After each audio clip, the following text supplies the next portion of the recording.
8주차 3교시 수업을 시작하겠습니다. 3교시에서는 이제 앞에서 우리가 그 기본적인 개념, 양자 컴퓨터의 개념을 살펴봤죠. 기존의 컴퓨터들은 n개의 비트가 있다 그러면 n번의 연산을 해야 되지만 그 양자 컴퓨터에서는 n개의 큐빗이 있다 그러면 이에 n승계의 연산을 한 번만에 처리할 수 있다. 왜냐하면 각각의 큐빗은 두 개의 비트를 유지할 수 있는 기능이 있기 때문에. 그래서 이제 그로 인해서 단점도 좀 있어요. 그래서 요 연산 개념들은 앞에 이제 개념에서 저희들이 이제 말씀을 드렸던 거고, 기본적인 개념은 큐빗은 이제 두 개의 비트를 동시에 유지, 처리, 관리할 수 있다라는 점에서 기존과는 좀 다른 거죠. 그래서 기본적인 단위가 좀 바뀌어요. 그래서 기존 컴퓨터는 이제 비트라는 거, 우리들이 알고 있는 0과 1, 0 또는 1의 값을 가져죠. 근데 이제 큐빗은 이제 네 가지 중에 하나죠. 그걸 동시에 유지할 수 있다는 게 차이점이죠. 그래서 연산 방법에서 두 개의 비트를 처리해야 되기 때문에 얘는 행렬적 그 함수를 이용을 해야 되는 거고, 기존 컴퓨터는 0과 1을 순서대로 처리하기 때문에 우리가 그 AND나 OR, 뭐 not AND, not OR 뭐 이런 논리적인 게이트를 써서 연산을 처리할 수가 있어요. 외부에 잡음이 있더라도 우리가 여태까지 컴퓨터의 시스템들은 오류정정하는 알고리즘들이 상당히 우수한 성능을 나타내고 있는 것들이 많아서 지금 오류정정이 쉬운데, 양자 컴퓨터는 지금 이제 나온 그 개념이어서 오류정정이 어렵다. 이제 앞으로는 이제 이러한 그 양자 컴퓨터의 오류정정 알고리즘들이 이제 나오겠죠. 뭐 이제 이거는 이제 해결될 수 있는 거고, n비트가 있다 그러면 사실은 숫자로 좀 생각하면 이에 n승계에 서로 다른 정보를 저장할 수가 있는데 0을 포함하기 때문에 이에 n승 빼기 1이죠. 0부터 이에 n승 빼기 1 중 하나의 값만 기억을 하는 거죠. 근데 이제 양자 컴퓨터에서는 그 n개의 큐빗을 가지고 2의 n승계의 연산을 한 번만에 처리하기 때문에 2의 n승의 각각의 연산을 저장을 해야 돼요. 이걸 이제 우리가 중첩 기능이라고 얘기하는 거, 앞에서 양자역학에서 기본적으로 필요한 중첩 기능이 이제 들어가 있어야 된다는 거예요. 그래서 예를 들어서 이제 아래 예를 든 건데요. 그 뭐 8번의 연산을 하게 되면 이제 그 3개의 비트가 기본적으로 필요하죠. 1부터 8까지. 그래서 기존 컴퓨터는 000부터 111까지의 연산을 그 동작이 필요한데 2의 3승은 8이기 때문에 3개의 큐비트가 있다 그러면 2의 3승 즉 8개의 연산을 한 번에 처리할 수 있다는 얘기예요. 그렇죠? 그래서 그 3개의 큐비트가 이제 오른쪽 아래에 있는 것처럼 큐비트는 이렇게 표현을 해요. 0과 1이 동시에 존재하고 한다는 의미에서. 그래서 n개의 요 큐빗은 2의 n승계의 연산이 가능하기 때문에 2의 n승계의 연산을 동시에 처리할 수 있다. 라고 하는 게 기본적인 개념이죠. 그래서 8번의 연산을 이렇게 한 번에 처리할 수 있다. 라고 개념적으로 이해를 하실 수가 있습니다. 단 이제 동일한 비트 공간이라고 가정할 때 얘기해요. n개의 비트, n개의 큐비트. 그래서 책에 있는 거가 그 개념 앞에서 나온 그림을 다시 한번 설명하고 있는 거예요. 그렇죠? 그 고전 컴퓨터는 8개의 연산을 예를 들어서 63 나누기 1, 63 나누기 2. 그래서 이제 뭐 63 나누기 8까지 8번의 연산을 컴퓨터 프로그래밍 하려 그러면 이 8이라는 숫자를 기억하기 위해서 그 이제 8번의 연산, 그렇죠? 8번의 연산을 000부터 111까지. 3개의 비트로 물론 가능하지만 8번 연산을 해야 된다는 건데, n개의 큐비트로 양자 컴퓨터에서는 이 n승계 연산을 한 번에 처리하기 때문에 3개의 큐비트로 한 번만 그 연산을 하면 된다라는 개념이죠. 그래서 왼쪽에 있는 그림이 이제 앞에서 봤었던 그 그림을 다시 한번 그려서 설명하고 있는 거예요. 이게 보통 양자 컴퓨터 설명할 때 그런 식으로 많이 설명을 합니다.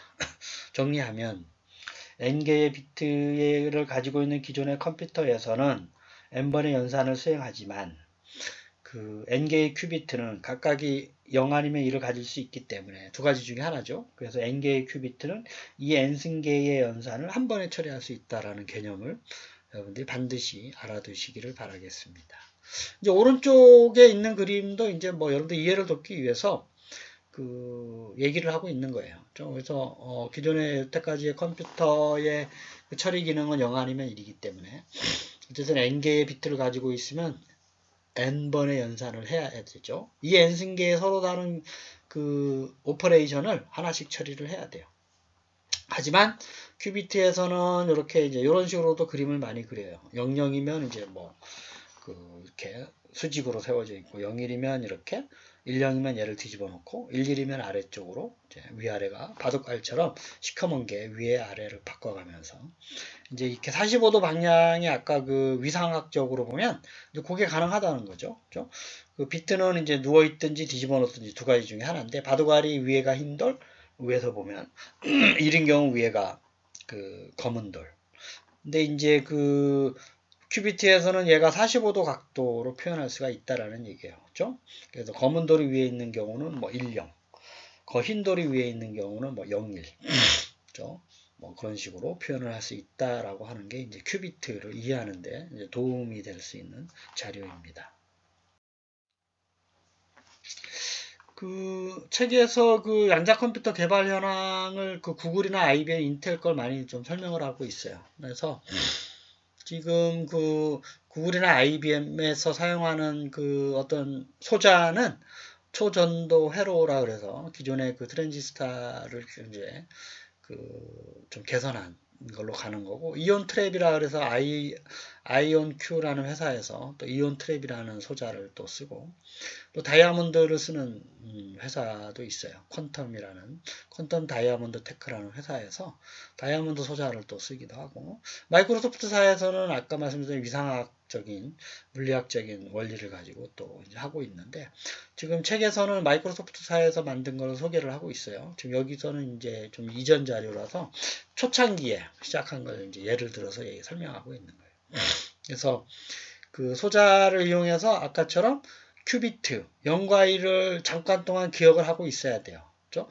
기존에서는 전기가 들어오면 1, 아니면 0. 뭐 그게 심플한데, 간단한데. 얘는 두 가지 소자를 어느 시간 동안 이제 그 보관하고 있느냐가 또 성능에 상당히 많은 영향을 미친다. 라는 관점에서 이제 여기서 소개를 하고 있는데, 그 구글이나 IBM에서 사용하고 있는 초전도 회로 루프라는 회로를 이제 쓰게 되면 최대 9개의 비트 큐비트를 0.00005초 동안 유지를 할 수가 있어요. 그래서 요게 이제 뭐 큐비트가 많은 걸 오랜 시간 동안 기억할 수 있는 게 또 성능의 중요한 관점이 되겠죠. 그래서 어쨌든 요 0.00005초 안에 그 큐비트의 연산을 수행할 수 있는 컴퓨팅 능력을 갖는 또 그 제어 장치나 뭐 메모리를 이제 개발을 해야 되는 거고 우리가 이온 트랩 같은 경우는 이제 그 최대 그 14개의 큐비트를 그죠? 14개의 큐비트를 1000초 동안 그렇죠? 그래서 뭐 보관할 수 있으니까 얘가 성능이 좀 더 우수한 거죠. 그 다음에 이제 다이아몬드를 이용하는 다이아몬드 소자인 경우는 6개를 10초 동안 그렇죠? 마이크로소프트사는 아직 2016년 당시에는 이제 입증된 게 없고요. 그래서 요게 이제 많은 큐비트를 오랜 시간 동안 유지할 수 있는 능력 이게 이제 소자의 성능이 또 좌우가 될 수 있는 거예요. 논리적인 성공률은 뭐 거의 뭐 100% 가까이 되기 때문에 그 소자로서 어떤 입증이 된 거고 그 다음에 이제 장점 단점을 보면 이제 소자별로 좀 달라요. 이온 트랩 같은 경우는 안전성이나 신뢰성이 높은 반면에 좀 작동 시간이 좀 오래 걸리고 요 이온을 이용하기 위한 많은 레이저 장비들이 좀 필요해요. 그래서 이따가 보시면 지금 개발되고 선보이는 것들은 좀 크기가 큽니다. 그렇죠? 그 다음에 다이아몬드를 이용한 거는 뭐 상온에서 동작한다는 거. 그 다음에 아까 그 양자 중첩된 현상 때문에 구현의 난점을 좀 갖고 있다라는 얘기고 반면에 이제 초전도 회로는 빠른 작동 기존 반도체 산업을 기반으로 하고 있기 때문에 그 아주 저온 어떤 극한 상황에서의 환경 조건을 극복할 수 있다라는 얘기죠. 그 다음에 이제 위상학을 이용하는 경우는 오류를 대폭 감소시킬 수 있는데 아직 입증된 방법론이 아니고 지금 책에서는 이제 초기 모델을 마이크로소프트사에서 하고 있는 걸 지금 얘기를 하고 있어요. 다음에 그 책에서는 이제 가장 최근에 이제 그 투자 동향을 얘기를 하고 있는데 이 자료는 이제 초기 이제 미국에서 2008년에 상당히 오래 전이죠. 사실 유럽에서 그 시작이 됐어요. 2006년에 퀀텀 유럽이라고 그래서 양자 물리학을 이용한 개념이 그쪽에서 처음 시작이 돼가지고 영국, 네덜란드에서 좀 주도적으로 하고 있는데 하고 있고 좀 새로 이제 투자한 계획은 잠시 후에 말씀을 드리고요. 미국에서는 구글하고 마이크로소프트사가 주도적으로, 그다음에 인텔하고 IBM이 지금 이제 들어왔고, 캐나다는 이제 워털루나 토론토 대학에서 양자학과를 새로 만들 정도로 지금 주도적으로 좀 하고 있고, 일본도 퍼스트하고 요즘 이제 플래그십이라는 프로젝트를 지금 하고 있어요. 중국은 이제 좀 후발주자이긴 하지만 이제 그 돈을 많이 투자해서 알리바바에서 또 투자를 하고 있고요. 우리나라 같은 경우는 이제 그 기초적인 연구가 2005년에 시작이 됐고 해마다 그 핵심 기술을 개발하기 위해서 그 투자 규모를 늘리고 있는 상황입니다. 최근의 상황을 한번 보시겠습니다. 그래서 어쨌든 기존의 비트를 이제 N개의 비트를 N번의 연산을 N개의 큐빗을 가지고 2n 승계 연산을 한 번에 이제 처리하자는 게 기본적인 아이디어인데 그 이제 유럽에서 보면 이제 네덜란드가 주도적으로 하고 있어요. 지금 최근의 현황은 이게 이제 책에 있는 가장 그래도 최근 현황을 이제 요약한 겁니다. 이제 이전에 처음 시작한 건 아까 말씀을 드렸으니까 그 자료를 보고 이해를 하시면 되고 그 이제 유럽에서 시작을 했는데 그 중에서 네덜란드가 왼쪽 위에 있는 그림이죠. 2015년도에 그 정부에서 그 퀀텀 테크놀로지라고 해서 1억 3천만 유로를 투자를 해서 지금 이제 수행을 하고 있고 그 이후에 또 2019년 작년에 요 이제 나라의 왕인데요. 그렇죠?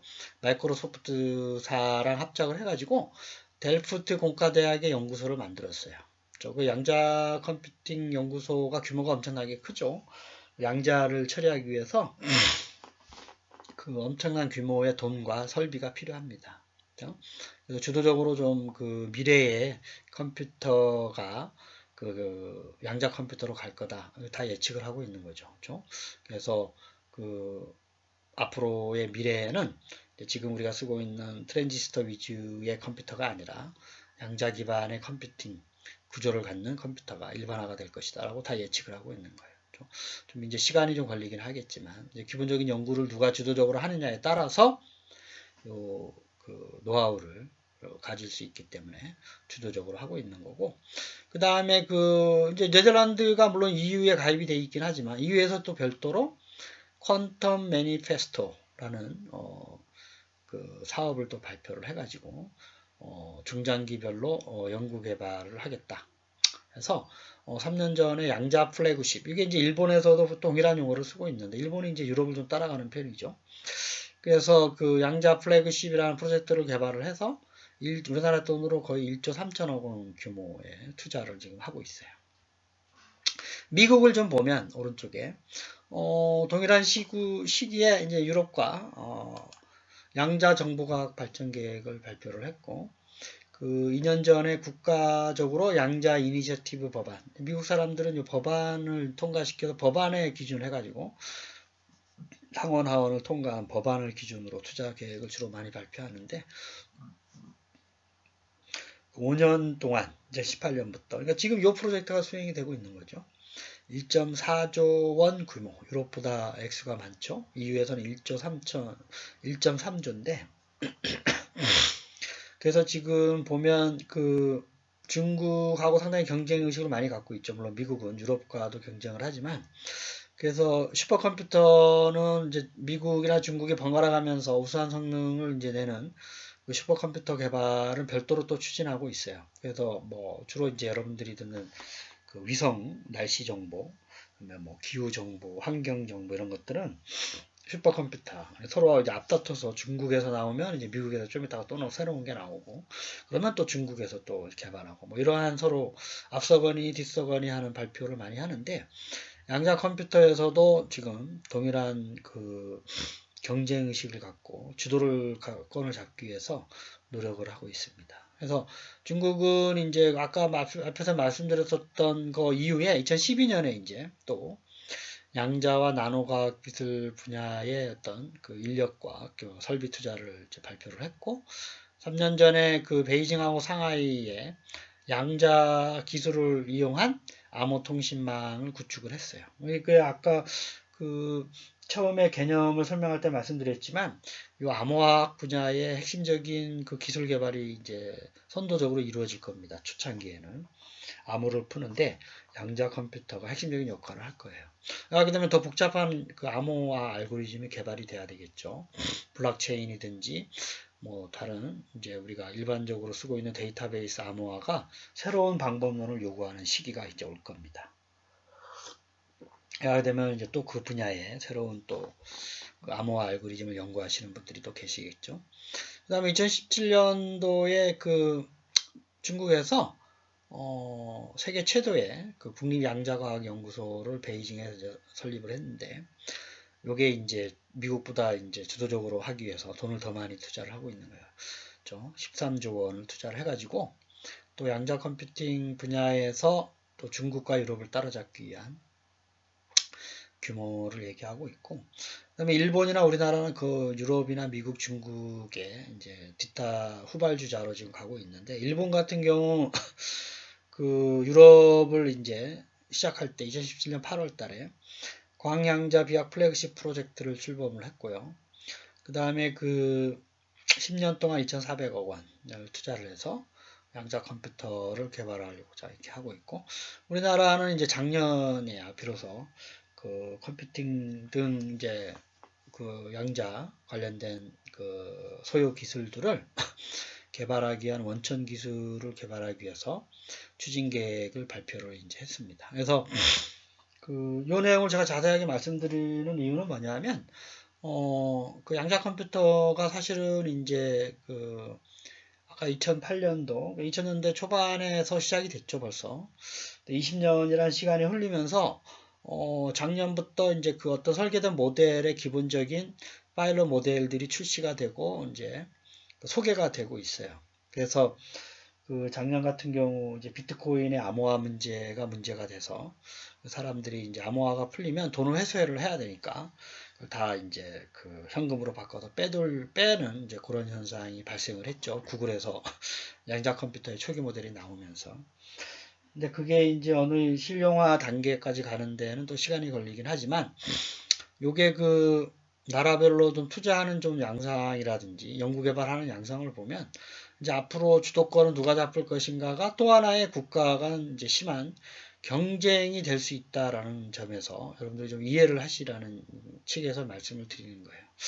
그래서 그 물론 유럽에서도 영국하고 뭐 프랑스라든지 이런 데도 많이 투자를 하고 있지만, 네덜란드가 그 마이크로소프트사랑 합쳐서 그 위상학적 물리학 기반의 그 양자 컴퓨터를 개발할 확률이 상당히 높아지고 있어요. 마이크로소프트사에서도 주도적으로 하고 있고, 구글에서는 미국에서 그 법안을 기초로 그 예산을 받아서 구글에서 개발하고 있지만, 이것도 또 기업별로 보면 그 구글하고 마이크로소프트사의 또 이제 경쟁이 되죠. 물론 지금 IBM과 인텔사도 그 나름대로의 노하우를 가지고 특허 경쟁력을 가지고 개발을 하고 있지만, 그 결국은 요 대기업 두 개의 또 싸움이 될 확률이 높고, 우리나라는 또 이제 후발주자로 따라가는 이제 방법론이 또 성립이 될 텐데, 지금 반도체 산업이 이제 어느 정도 이제 그 무어의 법칙에 따라서 트랜지스타의 집적도가 한계점에 다다르고 있다라고 말씀을 드렸죠. 그거에 대한 대안으로서 모든 그 특히 물리학자들이 양자 터널링으로 인한 양자역학계 이론을 지금 이미 정립을 했고, 그에 대한 가능성을 이미 옥스퍼드 대학에서 논리적으로 그 양자 큐빗을 이용한 그 컴퓨터의 오퍼레이션 컴퓨팅이 가능하다. 우리나라 카이스트에서도 큐빗을 이용한 개념적 그 논리 연산 가능함을 또 선보였고, 그래서 세계적으로 이제 모든 나라들이 자기들의 어떤 그런 계획적인 거 하에서 투자된 실험적인 모델들을 선보이면서 서로가 주도권을 잡기 위한 노력들을 많이를 하고 있어요. 그래서 요거를 보면서 우리나라도 이제 그 앞으로 양자 컴퓨팅과 관련된 기본적인 그 시설 투자를 조금 더 많이 해야 되지 않냐. 그렇죠? 2019년에 지금 다른 사업과 연관시켜서 하고 있지만 그 미래 컴퓨팅에 대한 반도체 산업으로 우리나라가 어느 정도 지금 먹거리를 형성하고 있잖아요.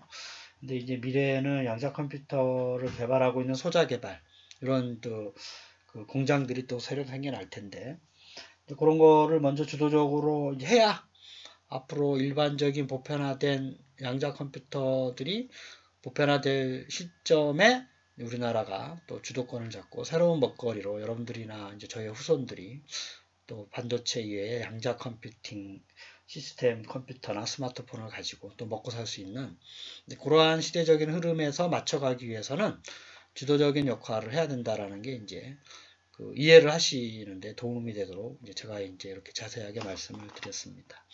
여러분들 3교시 수업을 마치겠습니다. 감사합니다.